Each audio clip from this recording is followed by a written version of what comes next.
Bienvenidos a Estudiando la Biblia en 100 días de oración con el pastor Enrique Báez.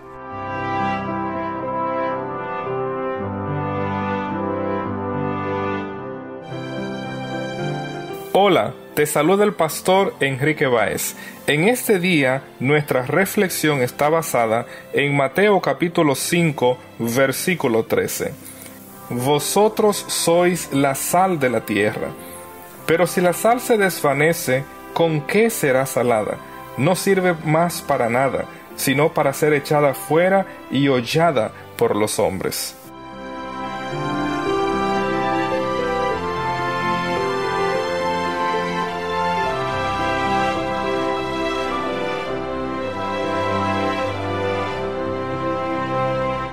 En este pasaje se describe la manera como viven los bienaventurados, mientras que Mateo 5 del 1 al 12 describe a los bienaventurados y las bendiciones que ellos recibirán una vez el reino de Dios sea establecido.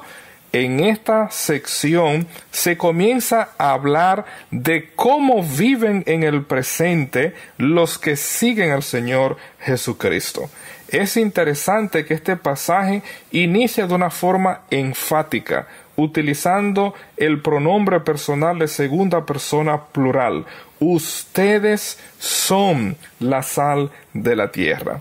Esta es una declaración revolucionaria en el contexto del judaísmo, pues los judíos consideraban que la Torá era la sal de la tierra. Pero ahora Jesús está hablándole a sus discípulos y Él les está diciendo: ustedes son la sal, no solo para Israel, sino que ustedes como mis seguidores son la sal de la tierra. El término básico para sal en griego es halas o hals, el cual traduce el término hebreo melach. Este sustantivo va a utilizarse en varios contextos.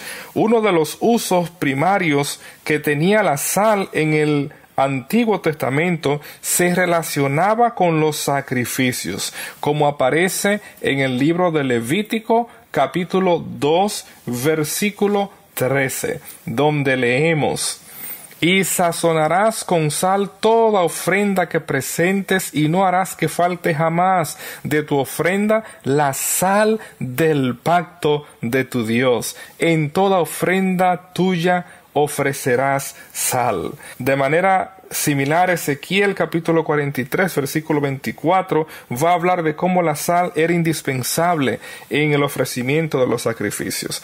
En el mundo antiguo, la sal era el método por excelencia para representar preservación.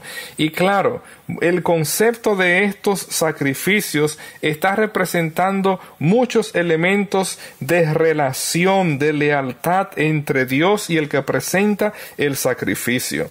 De ahí que una expresión que se va a desprender del ámbito de los sacrificios y de la relación de Dios con el pueblo es la frase pacto de sal, como fue mencionado acá y como también aparece en Números capítulo 18 versículo 19. Dios estableció un pacto con sus hijos, y la sal era un elemento de lealtad, de preservación, de continuidad. Así es afirmado también en 2 Crónicas capítulo 13 versículo 5. Otro uso que se le daba a la sal en el texto bíblico era para purificar, como ocurre en el milagro del saneamiento de las aguas por el profeta Eliseo, en 2 Reyes capítulo 2, los versículos 19 al 23. Otro uso importante que la sal tenía era la preservación, y esto es destacado en Jeremías capítulo 28. De igual manera, nosotros podemos mencionar lo que sería común. La sal era un elemento indispensable en la vida del antiguo Israel, como lo es para nosotros hoy. Por ejemplo, en Esdras capítulo 7, versículo 22, nosotros leemos: hasta 100 talentos de plata, 100 coros de trigo, 100 batos de vino y 100 batos de aceite y sal sin medida. La sal era indispensable, era una necesidad. Es interesante que nosotros todos los días consumimos alimentos que son sazonados por la sal. Este es uno de los usos comunes que también vamos a encontrar en el texto bíblico, como aparece en el libro de Job, capítulo 6, versículo 6, donde el texto dice: ¿se comerá lo desabrido sin sal? ¿Habrá gusto en la clara del huevo?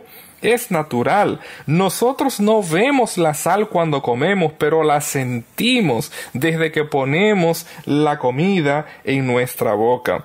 Otro uso común de la sal en el texto sagrado era con el aspecto medicinal, como aparece en Ezequiel 16:4, donde se habla que a los recién nacidos se frotaban con sal. Hasta el día de hoy los árabes practican esto, aunque tienen ideas distintas a lo que presenta el texto bíblico. Otro uso que hasta el día de hoy nosotros conocemos un tanto de este uso es que en Esdras capítulo 4 versículo 14 se habla de comer la sal del palacio. Y por supuesto, hoy nosotros escuchamos o hablamos de la palabra salario, que viene del latín salarium y que tiene una relación con el sustento que recibía el soldado romano, lo que él necesitaba para comprar sal, como era algo tan indispensable, y desde ahí se utiliza ese término hasta el día de hoy. La sal es relacionada en Marcos 9:5 con la paz. De manera interesante también, en el texto bíblico se va a utilizar la sal como un símbolo de desastre. Nosotros conocemos lo que tiene que ver con la destrucción de Sodoma y Gomorra, y cómo luego de la destrucción, y aún la esposa de Lot, que se convirtió en una estatua de sal. En varios pasajes como Deuteronomio 29 versículo 23 y Sofonías capítulo 2 versículo 9 se habla de la esterilidad de la tierra con sal, en otras palabras, una tierra infértil. Y por supuesto, un texto que nosotros hemos escuchado muchas veces, que también está conectado con la sal, es Colosenses capítulo 4, versículo 6, donde dice la palabra de Dios: sea vuestra palabra siempre con gracia, sazonada con sal, para que sepáis cómo debéis responder a cada uno. Apreciado amigo, cuando nosotros entregamos nuestros corazones a Jesús, las palabras que saldrán de nuestra boca van a tener la característica distintiva de la gracia de Dios. Palabras no corrompidas, sino palabras para preservar, para edificar, para alentar. Otro uso que en el mundo rabínico se le daba o simbolizaba la sal era la sabiduría, que tiene que ver con la manera como una persona se expresa. En la cultura griega, la sal se consideraba como un alimento de la divinidad. Apreciado amigo, realmente a lo largo del texto bíblico la metáfora de la sal es abarcante, pues se relacionaba con las leyes, con el culto, con la vida social. Dios nos dice a nosotros que nuestras vidas deben de afectar todos los órdenes en la sociedad, nuestra familia, nuestro trabajo. Todo lo que nosotros hacemos debe de ponerle ese elemento de preservación, de sabor, de permitir que las personas conozcan la verdad del Evangelio. Tú y yo somos la sal. La sal no sirve para salarse a sí misma. No se puede dar el uso dentro de sí. A fin de que la sal cumpla la misión por la cual existe, no se puede quedar en los estantes del supermercado.